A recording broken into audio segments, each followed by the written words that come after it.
Hi everyone, I'm Liz Willis here with Right Side Broadcasting Network, and we are here today with Ted Budd. So Ted, if you wouldn't mind just reintroducing yourself, Sure. where you're from in a little bit. Yeah, so Ted Budd, North Carolina's 13th U.S. Congressional District. I was elected in 2016, sworn in 2017, and I'm at the very beginning of my third term. So it's right in the middle of North Carolina. If it's north of Charlotte, it goes all the way up and touches the Virginia line is where my district is. Awesome. Were you able to get to any of the rallies in North Carolina this past year? Absolutely, yeah. Everyone that I could get to, one's in Winston-Salem, one's in Gastonia outside Charlotte. It was just phenomenal. And remember, Trump won North Carolina. I was about to say, you must be pretty proud of your state. Yeah. I cannot say the same about Georgia. I don't know what happened. But North Carolina, those rallies were absolutely phenomenal. Yeah, they were. They were well attended. It's just the smell of freedom there.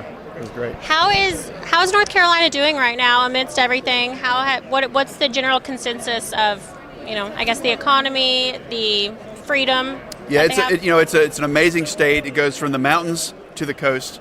So you have everything from tourism to manufacturing. We make Honda Jet there. We have logistics, the North Carolina Zoo. It's just a very resilient economy, but it has been, it has hurt since COVID. We have a Democrat governor. He hasn't locked down as forcefully as like a Michigan or like a Pennsylvania. But, I think it's been, I think there could have been a better response. Okay. We do have a North Carolina legislature. We were able to protect that.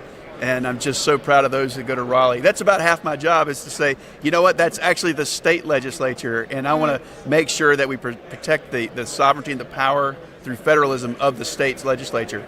And there's a lot of people, we were talking to someone yesterday about the importance of local and state politics and running for offices. So that was Scott Pressler yesterday. He did a phenomenal job, and just kind of reiterating on some of the things we've already learned here at CPAC. But back to yourself a little bit more. You said you won for the first time this seat in 2016. Mm-hmm. What inspired you to run, or had you been involved in politics before that? I was always, I grew up on a farm in Davie County, right in the middle of the state.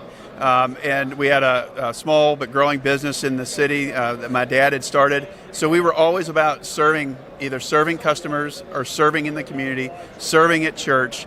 And we had never been in elected office. We would support candidates. We would go to different events and kind of understand what was going on politically. But we're on the outside looking in. But when it came up and there was a court-ordered redraw in 2016, so I jumped in. I was encouraged to. I asked my family. I said, "Are you okay with this? Yeah, do you understand the schedule? The schedule to campaign, and if I win, what the schedule would look like then." And then my oldest was then 16. My son. He said, "Dad, I think it'd be cool. You should do it." So cool. So the kids were involved. My wife was as well. It was a neighborhood event, and it was just, we were all on the same team. It was a 17-way primary. So, and I think what was great in 2016 is that America was looking for somebody that had never been in political office before, but knew that they would be, or sensed at that time, they had to predict. You're always predicting when you're voting what that person's going to perform like. And they said, we think that he'll represent us well. And I'm very grateful that they picked me out of the other 16. And then won the general. Had a tough elect in 2018, but now I'm back. So you've won every time you've ran for something. That's right. Yeah, that's awesome. Yeah, That's a good streak to have. And what did you run on? What principles were kind of your founding, campaign? Yeah. And what do you still hold true that you really support? Yeah, well, first of all, they have to understand my worldview is that of a Christian, and I'm a conservative. And then it was about border protection. It was about protecting life. It was about protecting the Second Amendment. My business, I've been involved in that family business for a long time, but now I've got my own. I've had it for a decade. I bought it for a local police department. It was, if you can imagine this, a bankrupt gun range under Obama, right? Who goes bankrupt in a gun range under Obama? But I acquired it for a local police department so they could have a place to train. Wait, that is so neat. Yeah, but the local lieutenant said, never underestimate the need of the public to have a safe place to shoot. Amen. So I had a partner at the time and helped me learn to train people there.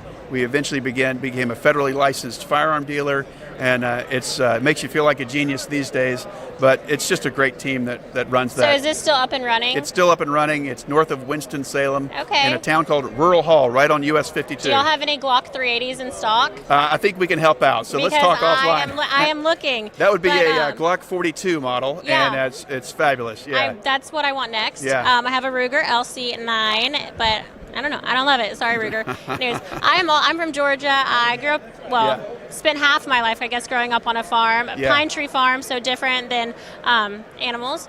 But that's where I shoot. That's where I practice shooting. Absolutely, so, yeah. That's the best range outdoors. I was going to say. But we take care of the customers who want to shoot indoors, rain or shine. Yeah.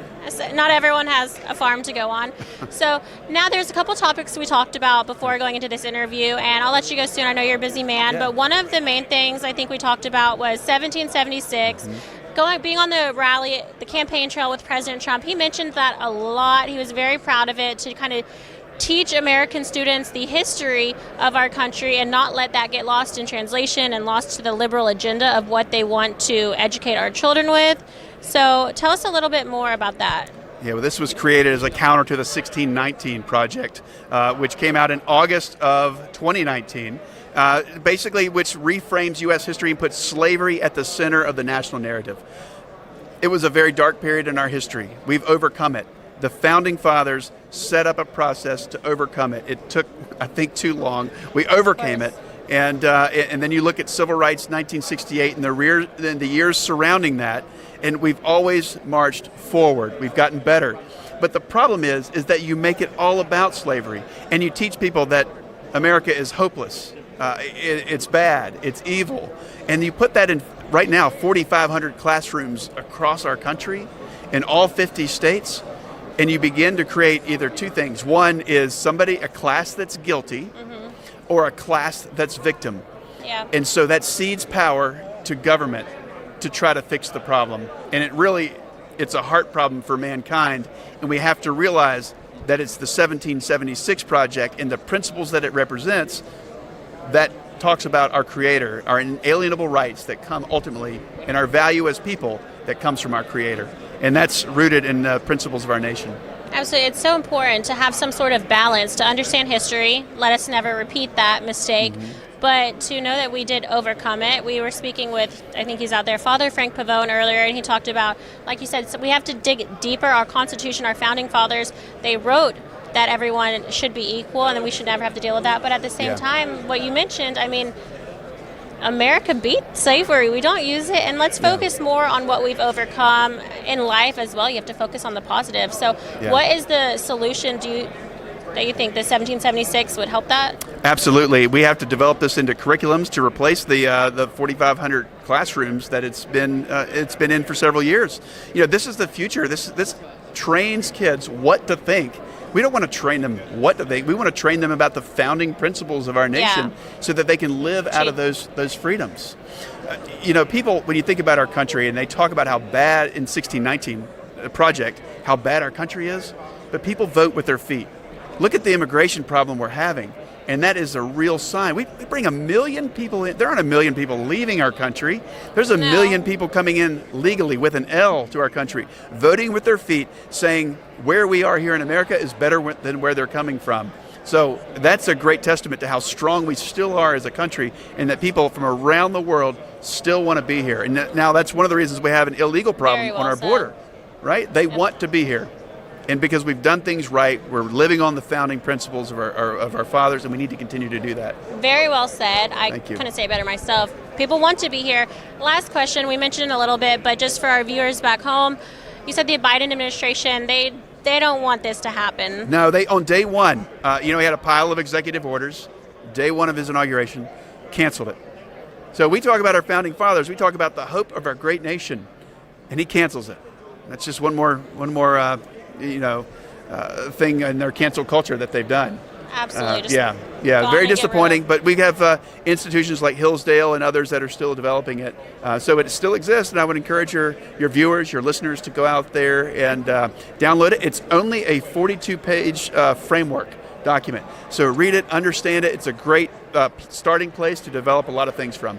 And how can our viewers find you, support you? Do you have a website, social media? Sure, you can go to tedbudd.com. Just get the D's in the right place. So tedbudd.com, or you can find us, you can look us up on the U.S. House at bud.house.gov. Wonderful. Well, North Carolina, you're welcome.